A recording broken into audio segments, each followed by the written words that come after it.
Hey man, I just well, thank you guys again for all the questions all year. What a great year! I just want to say that I'm so proud of this team.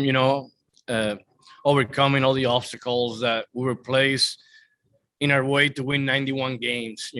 I'm proud of the coaches, the front office, the Toronto fans for their support. We were what 20, 40 and 23 since coming home because we felt their support. And again, we never had a losing month, and that's a tribute to the consistency and mindset of this team. I'm just so proud of them, and despite the hardship of playing three different home cities, we won 91 games, and again, so proud of my team. So answer your questions now. I just wanted to get that out and tell you guys that. All right, we'll start here with Keegan. Hey, Charlie, thank you for doing this with us. As you're watching the end of that Boston-Washington game, what are you saying to your players, and what are those early conversations like in the clubhouse? Or I wasn't watching it. I was in my office. I was proud of my team, but I could hear it. I know if it's just yelling, there's something good. If it's not, there's something bad.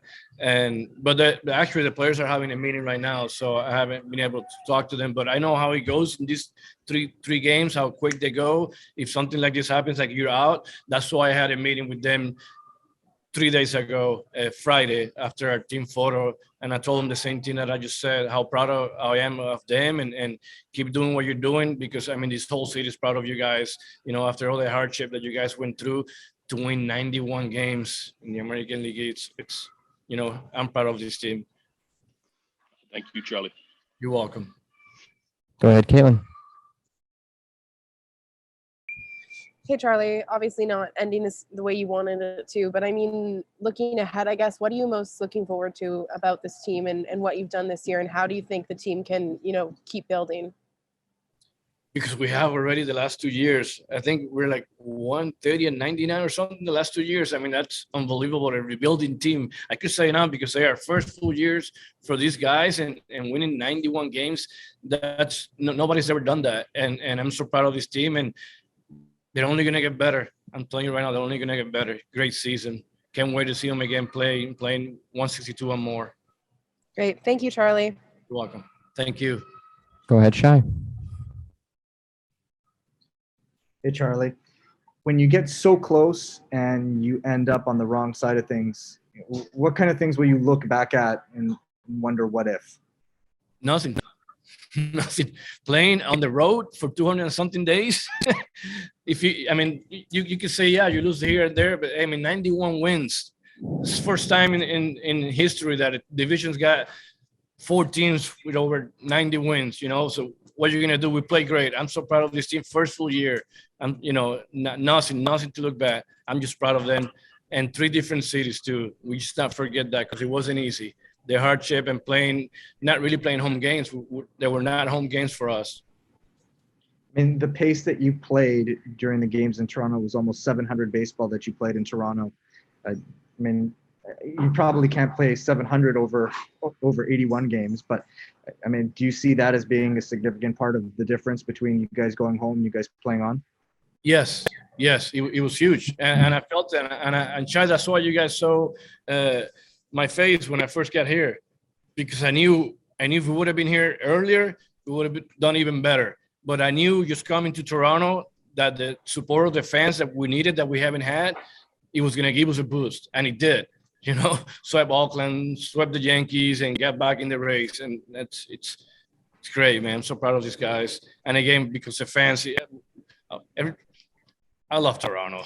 Who doesn't love Toronto? It's a great city. The fans. It was so loud today. That's one of the reasons we got here, because our fan support. It was great. All right, thanks, Charlie. You're welcome. Go ahead, Jordan.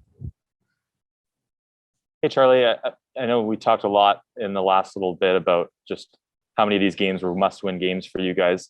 How much do you think that helps the team?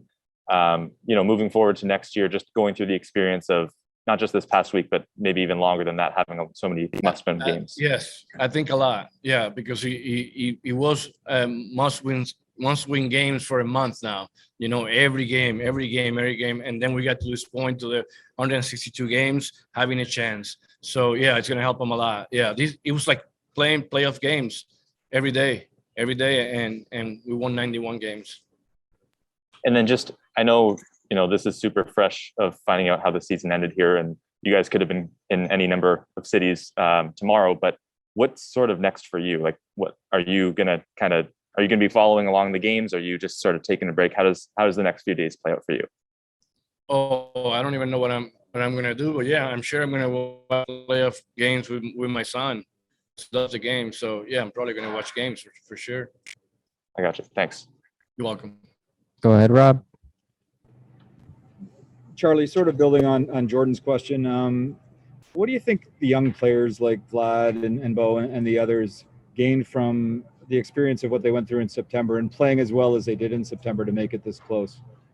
They gain a lot, and again, that's a question mark for them. But I know as a player, I mean, playing playoff games every day with no room for error, that's the best thing that could happen to a team like this. And for the first full year, and they rise to the occasion, man. They keep playing good, and they kept winning games and sweeping the A's and sweeping the Yankees to get back in the race. It's great. I mean, they gain a lot by going through these games, for sure. When you addressed the team on Friday, what was your message and how was it received from them?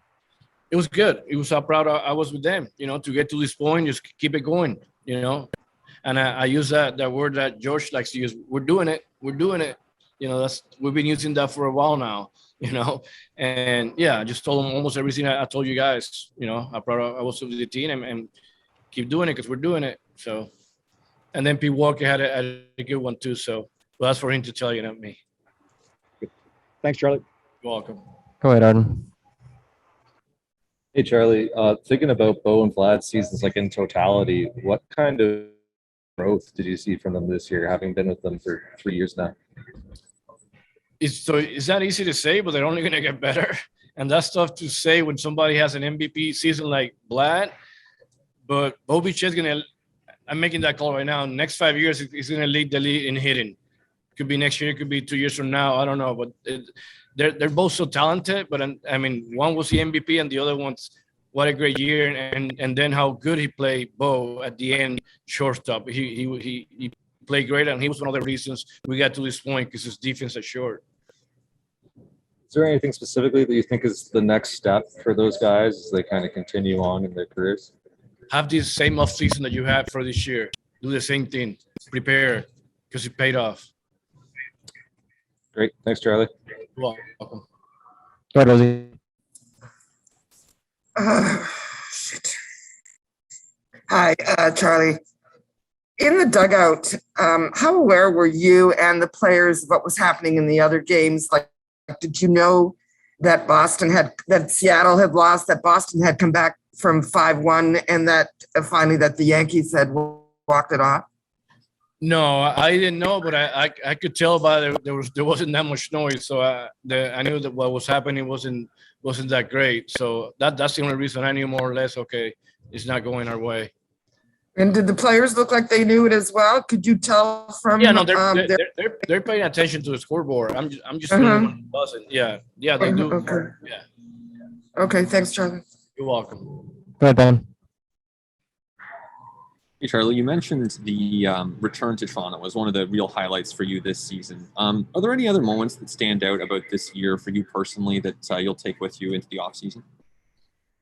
Surviving the 3 home cities, that wasn't easy. And you're moving families, you're getting leases, getting out of leases to move to another place.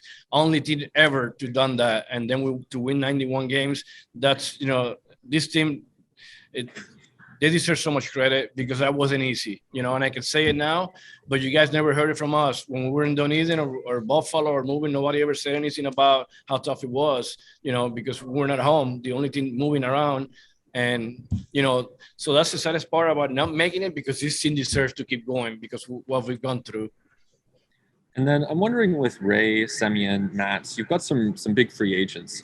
For you personally, do you plan to have conversations with those guys, either today or in the next couple of days, as they kind of potentially wrap up their tenure with the Blue Jays? Oh, I already have here and there, but at the end of the day, they got to, they know what they're doing. You know, they got their agents and all that stuff. But, you know, I'm glad you mentioned those three guys because our front office, Ross Atkins and Chaparro, deserve a lot of credit for signing those guys because they were key for us to win 91 games and have a chance to make it to the playoffs until the last day. For sure. Thanks for your time this year, Charlie. You're welcome. Thank you. Go ahead, Mike. Charlie, I'm afraid asking you this is just going to have you say how proud you are of the team again, but I'm hoping maybe for something else. But just after the way August ended and, you know, nobody was hitting and you scuffled through 2 weeks, you wound up with the best record in the league from September 1st on, 22-9 from the beginning of September to the end of the year. What does that say about this group? And what does that say about young guys going through 162 for the first time? Yeah, and there's something about believing in people. Yeah, and I was a believer from this team. And I remember you guys asking me every day, yeah, we're not hitting right now. We're not hitting right now. And I keep saying, but we're going to hit. We're going to get hot because this team, because I believe in this team. And they're just going through a little slump because it's first full year for many of these guys. And now they're finding out what to have 500 at bats and 600 at bats. So it was a learning process in August. You know how they call it dog days of August. They really are. You know, that's when you really feel it. But then I kept telling you guys, we're gonna get hot. We're gonna get hot, and we sure did because I believe in these guys and I see it. I see it every day how they work.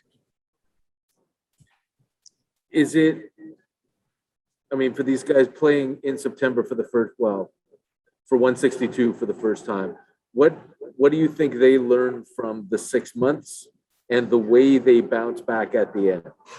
That you gotta stay like this because you're gonna have ups and downs. It's a long year, and when you got that many at bats, you're gonna slump a little bit, but you're gonna be okay because at the end of the day, you keep doing what you're doing, do the same thing every day, same routine. Marcus, Sammy, all those guys, same thing. You guys saw us here taking ground balls on the other one till the end and hitting by in practice and stuff. That's one of the reasons we won 91 games because we did the same thing all the time.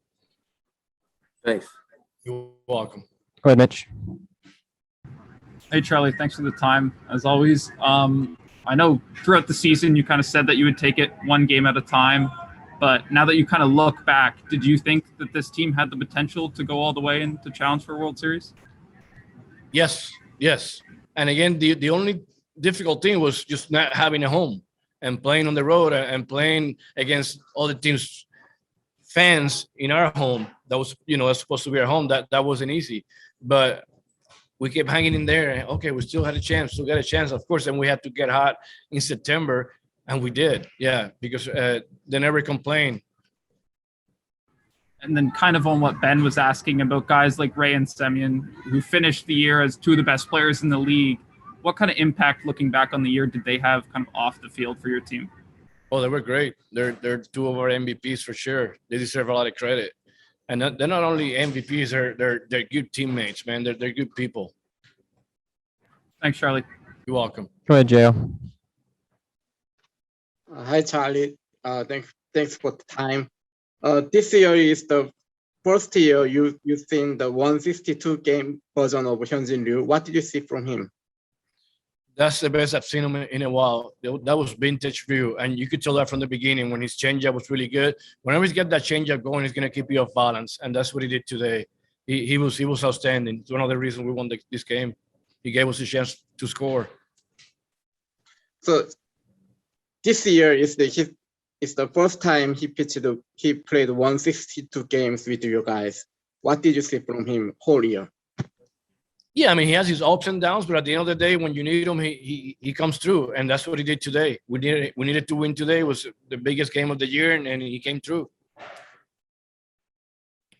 Thank you. Thank you. Take our last one here from Steve. Charlie, last year the Red Sox finished last in the division behind Baltimore. This year they finish one game ahead of you with a roster that doesn't look anything, as spectacular as your roster. How hard is it to lose and be behind a team that when you look at, you say, no, because they're not that bad. Have you seen that lineup? They're not that bad. I'm telling you right now, they're not. So that's like everybody was talking about the other teams, and people forgot how they're a good team. I always knew they were a good team, and then their pitchers did a good job. The guys that they hired. So I'm proud of this team, and I knew Boston was good from the beginning. I never thought they were bad. All right. Right. Thank you, everybody. We'll be back.